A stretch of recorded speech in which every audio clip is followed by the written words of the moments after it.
प्रभु का धन्यवाद। इस समय के लिए हम लोग बाइबल स्टडी की ओर जा रहे हैं। मत्ती के सुसमाचार 6वां अध्याय 19 से लेकर 21 तक। Matthew chapter 6 versus 19 to 21।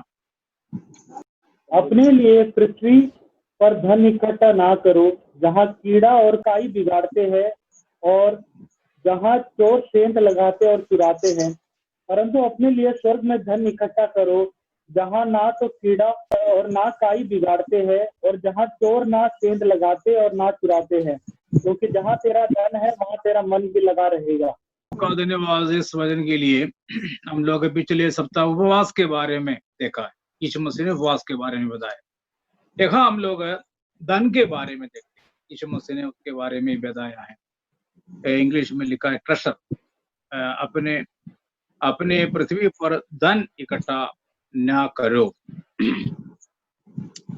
धन के बारे में हम सबको मालूम है, धन जो है एक जरूरी चीज है हमारे जीवन में। धन के बिना तो हम लोग इस दुनिया में रह नहीं सकते।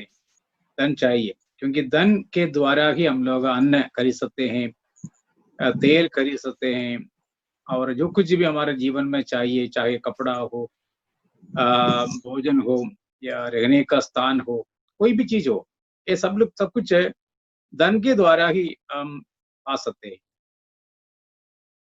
क्या फिर धन के बारे में ऐसा लिखा है कि धन इकट्ठा ना करो? और धन इकट्ठा करने से क्या होता है? इधर लिखा है कीड़े और जंग पकड़ेगा।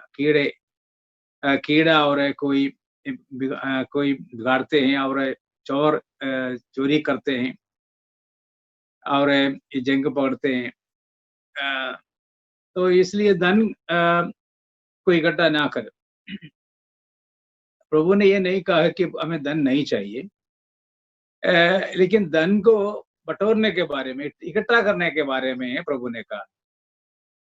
इसको हम लोग इकट्ठा करके रखने के बारे में कहा। धन तो हमें हमारे जीवन में चाहिए। रोज हमारे जीवन में जो कुछ भी जरूरतें हैं उसको पूरा करने के लिए धन का जरूरत है। धन सबको चाहिए, हमको भी चाहिए, और प्रभु की सेवा के लिए भी चाहिए। लेकिन इस धन को, उसके बारे में प्रभु ने नहीं कहा। प्रभु ने ये कहा कि धन को इकट्ठा करने के बारे में। इसको हम क्या करते हैं, हम लोग धन को एक के साथ दूसरा जोड़ते हैं, 2 गुना और जोड़ते हैं, 4 गुना और जोड़ते हैं। जोड़ने के प्रयास में, हम धन को इकट्ठा करने के प्रयास में, तो उसके पक्ष में नहीं है प्रभु। हमारे जीवन में जो कुछ भी जरूरतें हैं उसको तो पूरा करने के लिए धन को इकट्ठे करने के विरोध में नहीं है प्रभु। धन ऐसी की चीज है कि हमारे विश्वास को बिगाड़ सकते हैं, हमें प्रभु से दूर लेके जा सकते हैं, और उसके साथ ही साथ धन के द्वारा हम प्रभु की महिमा भी कर सकते हैं, प्रभु की सेवा कर सकते हैं, प्रभु के लिए, प्रभु के नाम के लिए बहुत कुछ कर सकते हैं धन के द्वारा। तो धन हम यूज भी कर सकते हैं, मिसयूज भी कर सकते हैं। धन यूजफुल भी है और हार्मफुल भी है। हम धन को ठीक से इस्तेमाल करना है, ये है प्रभु का कहने का मतलब। We have to use our finance usefully and properly, right way, correctly.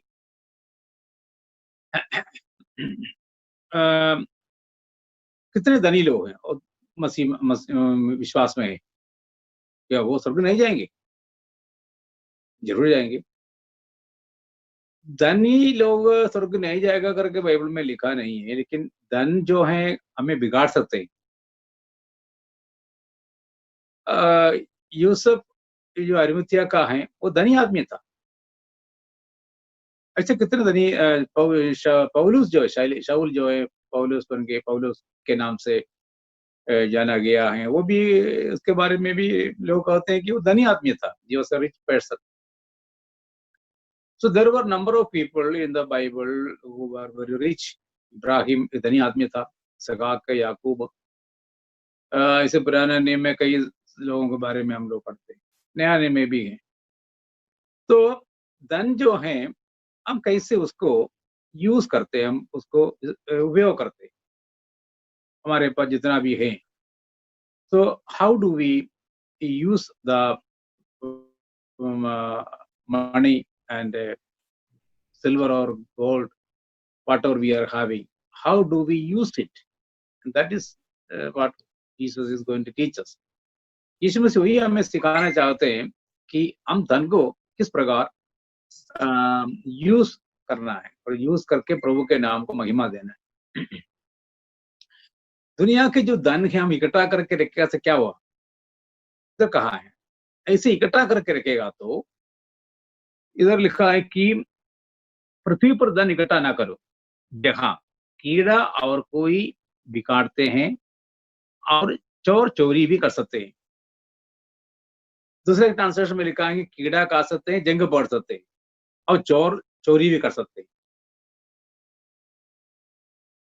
तो इसका मतलब ये जो धन जो है बिगड़ सकते हैं और क्या बोलते हैं कीड़ा उसको खा सकते हैं और चोर जो है उसको चोरी कर सकते हैं। तो वो इकट्ठा करने के ऊपर है। तो हम लोग ज्यादा इकट्ठा जब करते थे, इकट्ठा नहीं है तो कौन सा चोर आकर उसको लेके जाएगा, जब इकट्ठा ही नहीं है। हम हमारे पास जो है हम लोग खर्च करते हैं, फिर हमारे पास आता है उसको हम खर्च करते हैं। So that is we don't collect and keep it somewhere. तो जब हम लोग इकट्ठा करके रखते हैं तभी चोरी का सवाल होते हैं, अदरवाइज ऐसा कोई बात नहीं होता है। तो इसके बारे में प्रभु ने कहा है कि हम लोग इधर इकट्ठा ना करो, लेकिन इकट्ठा जरूर करना है। ये कहाँ है? स्वर्ग में, ऊपर, धरती पर नहीं, स्वर्ग में धन इकट्ठा करना है। क्योंकि उसका कारण भी बताया, जहां तुम्हारा धन है वहां तुम्हारा मन है। इसका मतलब यदि हम धरती पर धन इकट्ठा करेगा तो हमारा मन धरती पर रह जाएगा। यदि हमारा धन स्वर्ग में इकट्ठा करेगा तो हमारा मन स्वर्ग में रहेगा। तो इधर धन और मन का सवाल है। जहां धन है वहां मन है। धन जो है हमें जरूर चाहिए, लेकिन धन जो है हमारा मन को खरीदना नहीं है, मन को धन की तरफ ले जाना नहीं है। यहाँ है गड़बड़ शुरू होता है। हमारा मन धन के ऊपर लगना नहीं, रहना नहीं। धन आ गया जा गया, दैट इज फॉर यूजिंग, अब उसको उपयोग करने के लिए है। धन किस लिए? खर्च करने के लिए। और if you don't spend then that money is useless.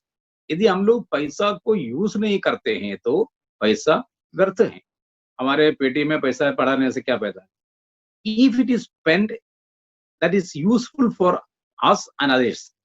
यदि हम लोग पैसा धन को उपयोग में लाते हैं तो हमारे लिए भी लाभदायक है, दूसरों के लिए भी लाभदायक है, दूसरों के लिए भी फायदा है। लेकिन हम यूज नहीं करते हैं तो वो तो व्यर्थ पड़ा रहेगा, वो तो कीड़ा खाएगा, जंग पकड़ेगा और चोर जाकर चोरी भी करके ले जाएगा।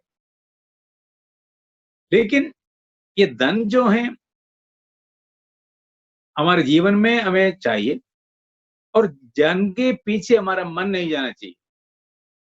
हाँ, धन जहां है वहां मन लगेगा। तो इसलिए प्रभु ने कहा वो तो स्वाभाविक है, that is a natural thing.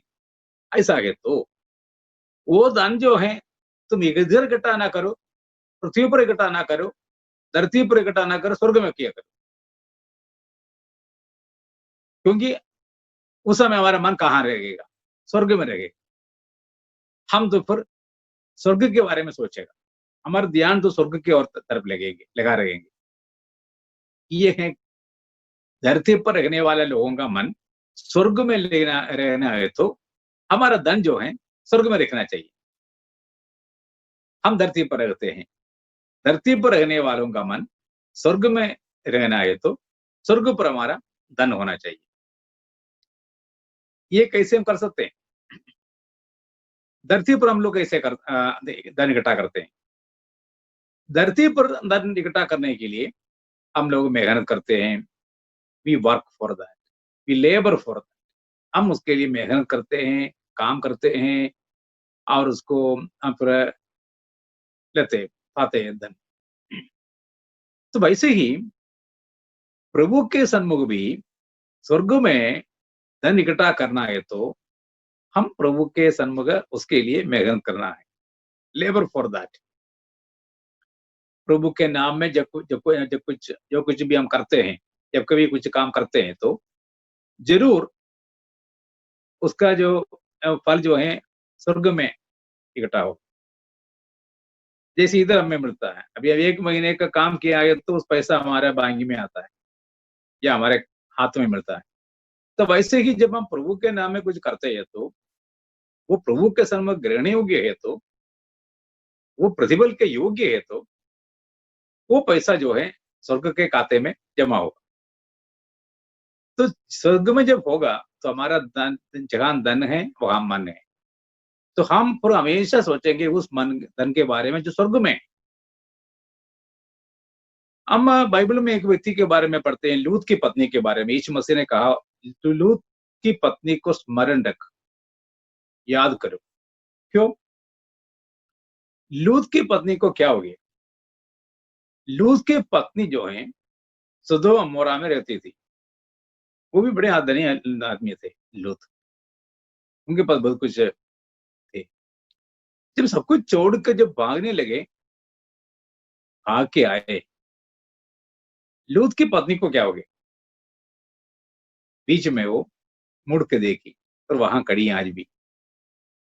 यीशु मसीह ने कहा, उसको स्मरण रखो, उसको याद करो, क्योंकि उसका शरीर तो वहां से निकल गया, लेकिन मन जो है सदोम और अमोरा में रहा, क्योंकि उनका धन जो है सब कुछ उधर है, वो लेके नहीं आ सका।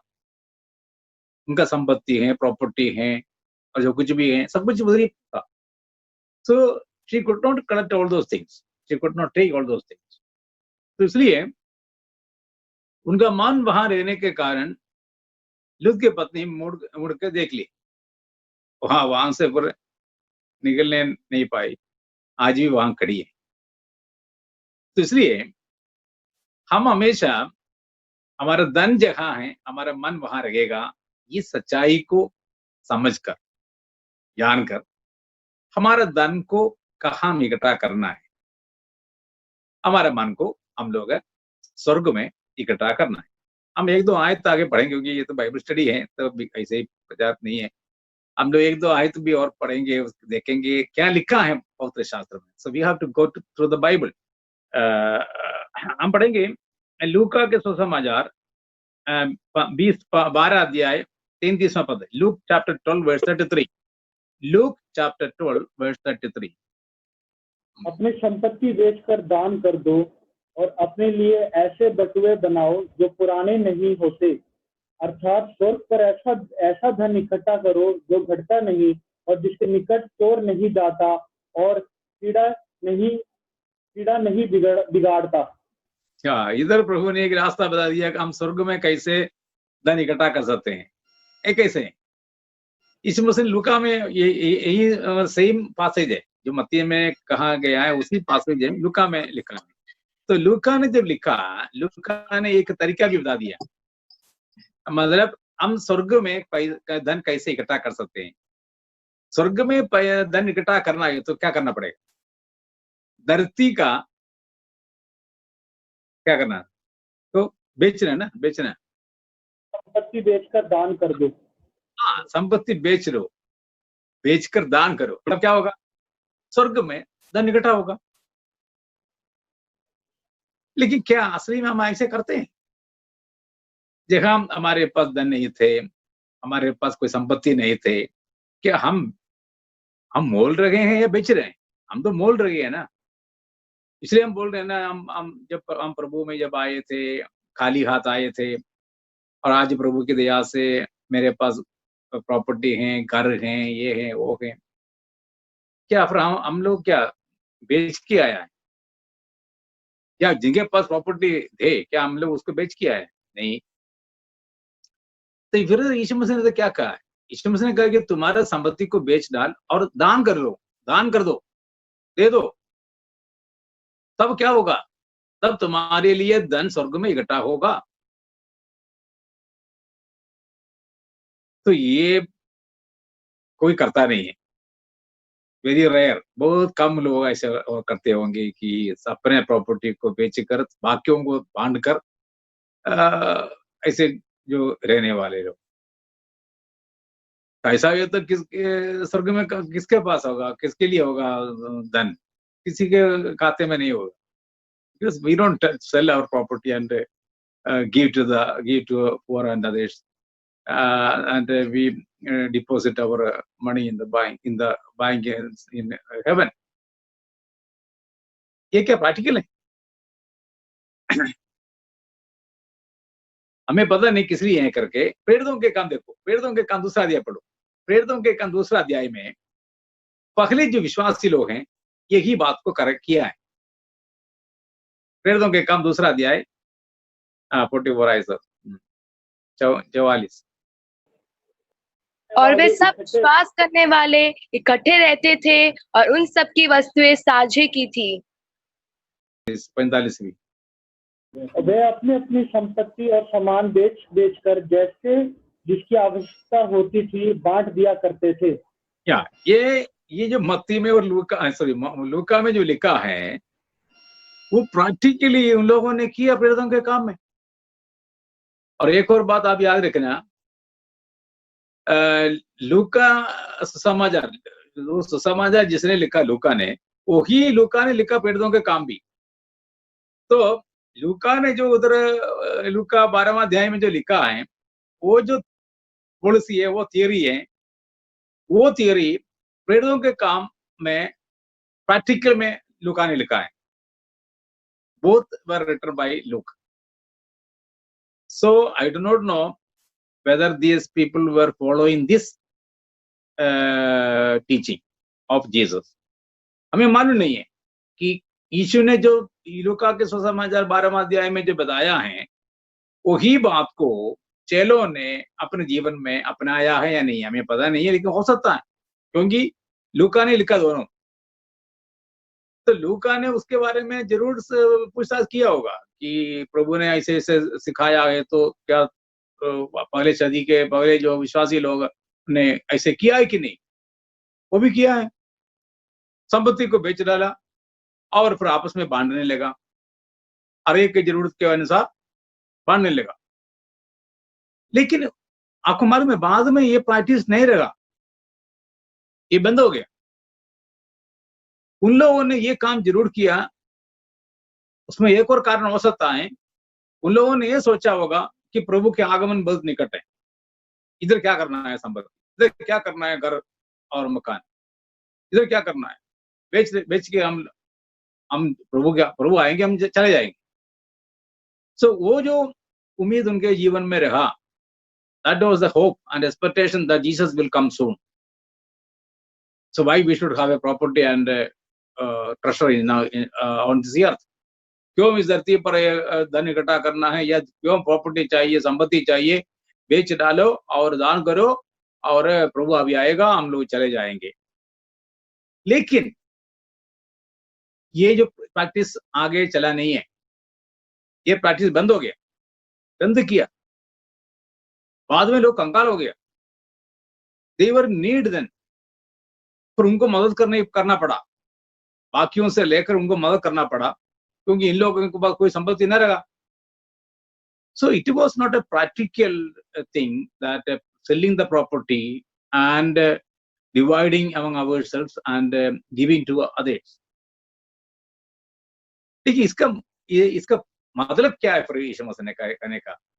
आज ऐसा है तो आप सोच लीजिए, आज इसी उपदेश के अनुसार है तो कितने लोगों के पास होगा स्वर्ग में धन इकट्ठा? बहुत कम लोगों के पास होगा। And we never did it and never do it and never will do it, that we sell our property and give it to the others. ये प्रैक्टिकली हम लोग करते नहीं है, कर नहीं सकते हैं। ये तो प्रभु के कहने का मतलब ही ये नहीं होगा। ऐसा है तो बहुत कम लोगों के लिए होगा स्वर्ग में धन इकट्ठा। तो इसका मतलब फिर क्या है? इसका मतलब फिर बाकी जो जगह में हम लोग पढ़ते हैं कि हम जो प्रभु इस धन के जो है, धन के क्या लालच या धन के पीछे मरना जाना, काम करना, जीवन बिताना, ये जो है ये नहीं। We need money, we need all these things, but we are not going to die for that. हम उसके लिए मरने के लिए नहीं है। हमें चाहिए, धन चाहिए, लेकिन धन के लिए हमारे जीवन व्यर्थ नहीं कर रहे हैं। So we don't put our mind totally on money, and we should not do that. Money is needed, and we want it, and we need it, but our mind is not for the money. इसलिए तीमुथियुस की पत्री में पौलुस ने बहुत साफ लिखा। पहला तीमुथियुस की पत्री 6वां अध्याय में हम लोग देखते हैं के बारे में। पहला तीमुथी 6 से लेकर नीचे लिखा है। आप एक दो आयत पढ़ लीजिए। पहला तीमुथी 6वां अध्याय 6 से नीचे पढ़ो, क्योंकि ये जो धन के बारे में पौलुस ने तीमुथियुस को बताया ताकि वो कलीसिया में बताए। He was a bishop and he was a pastor. So Paul was writing to Timothy to teach the believers about the money. पर संतोष सहित भक्ति बड़ी कमाई है, क्योंकि ना हम जगत में कुछ लाए हैं और ना कुछ ले जा सकते हैं।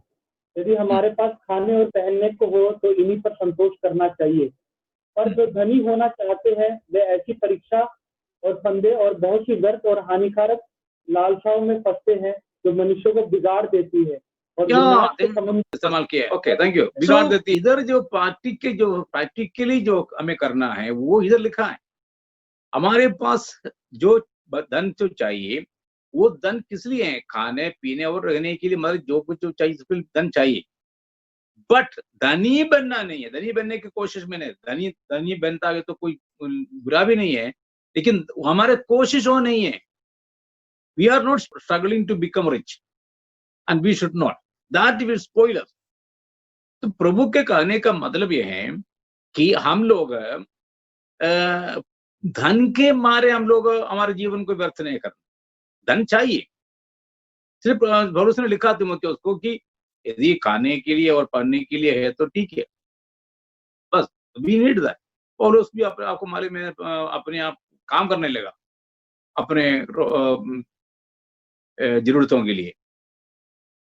एक और आयत पढ़ लो, आपको तब पता चलेगा कि धनी आदमी को प्रभु ने क्या कहा। धनी आदमी ने क्या किया? अपने धन को बहुत बड़ा समझा।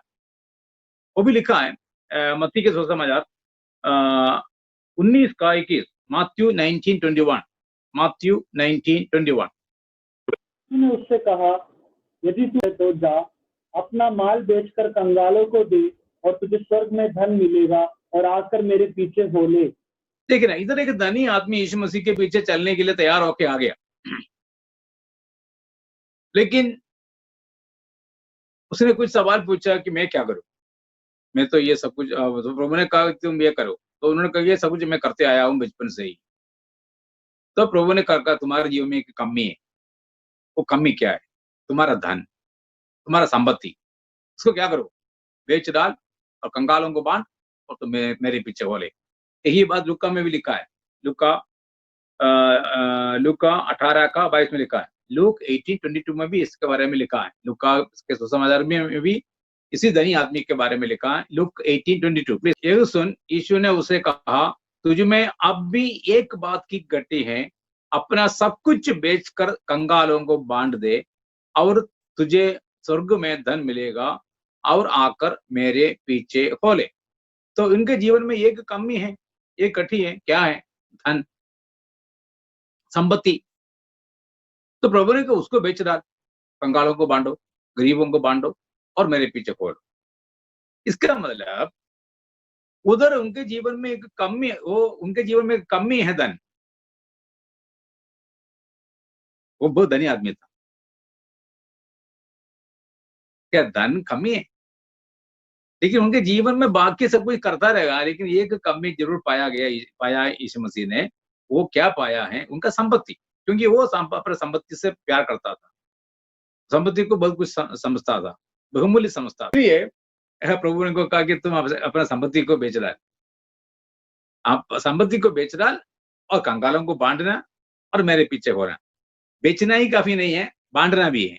बांटना ही नहीं है, मेरे पीछे हो लेना है। So when these are things are happening, then you will have something in heaven. तो इसलिए हम हमेशा याद रखें, हमारे लिए धन कोई बुरा नहीं है, संपत्ति भी बुरा नहीं है, संपत्ति को बेचना भी कभी हमसे हो नहीं सकते हैं। लेकिन हमारा यीशु मसीह का कहने का मतलब यह है, जहाँ तुम्हारा धन है वहां तुम्हारा मन होगा। तो हमारा मन जो है धन में लेना नहीं है।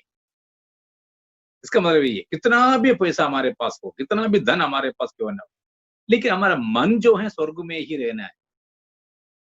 हम स्वर्गीय लोग हैं, हम स्वर्ग की तरफ जाने वाले लोग। हम इस धरती पर रहने वाले थोड़ी देर के लिए हैं, ये धरती को छोड़ के जाना है, और जो कुछ भी धरती पर है सब कुछ यहाँ छोड़ के जाना है। तो स्वर्ग में हम हमारा पैसा लेके नहीं जा सकते। तो स्वर्ग में यदि कुछ मिलना है तो स्वर्ग में इकट्ठा करना है। स्वर्ग में इकट्ठा करना है तो ऐसे काम करना चाहिए जिससे स्वर्ग में पैसा इकट्ठे हो सकते हैं। तो इसलिए आज सुबह के समय यीशु मसीह ने यह सिखाया धन के बारे में, तुम धन इकट्ठा ना करो। करने का मतलब हमारा मन वहां इकट्ठा हमारा लगना नहीं है। मन लगना नहीं कि मन इधर ही लग जाएगा तो क्या पैदा हो गया। तो इसलिए हमें धन चाहिए, धन के बिना काम नहीं चलेगा, लेकिन इस धन के ऊपर हमारा मन लेना नहीं है। धन है, धन चाहिए, लेकिन धन जो हमारे लिए सब कुछ नहीं। तो यीशु मसीह ने यही हमें सिखाया है कि हम इस धन को ठीक उपयोग करें।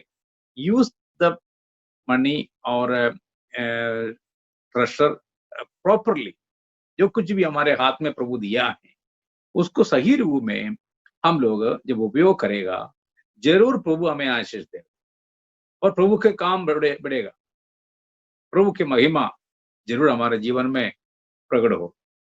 तो हम लोग प्रभु से ये प्रार्थना करें, प्रभु जी जो कुछ हमारे हाथ में है और जो कुछ आप देते हैं उसको ठीक रीति से इस्तेमाल करने के लिए, उपयोग करने के लिए हमें अनुग्रह दे, समझ दे। सो rightly use the blessings that God is giving to us. सोना चांदी जो हमारे पास है, जो कुछ भी धन दौलत हमारे पास है, उसको सही रूप में इस्तेमाल करने के लिए प्रभु से हम अनुग्रह चाहे, समझ चाहे, बुद्धि चाहे, ताकि प्रभु हमारे जीवन में ऐसे काम करे। Praise the Lord. प्रभु हम सबको आशीष दे।